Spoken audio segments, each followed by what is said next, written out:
এই হলো আপনাদের দি পার্ল ক্লাব রিসর্ট। রিসর্টের একটি বাংলো। যদি ঘুরে দেখাই,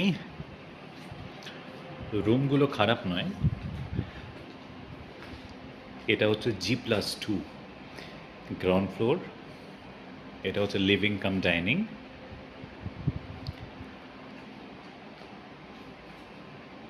ডাইনিং এরিয়া, ইউটেন্সিলস, সিঁড়ি দিয়ে ওপরে চলে যাওয়া যায়। ওপরে দুটো ফ্লোর। ফার্স্ট ফ্লোরে দুটো রুম আছে, একটি ছোট একটি বড়। তার উপরের ফ্লোরে একটি বড় বেডরুম রয়েছে। বেডরুমে লাগোয়া ছোট ছোট ব্যালকনিজ, ওপেন ব্যালকনিজ।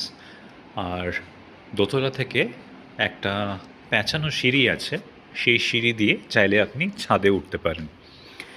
এইটা হচ্ছে আপনার গায়ের একটা ছোট্ট বসার জায়গা। অ্যাপারেন্টলি সন্ধ্যা হলে এখানে বসা যায়, যদিও মশার কিছুটা উপদ্রব হলেও হতে পারে, বাট আদারওয়াইজ লুকস গুড।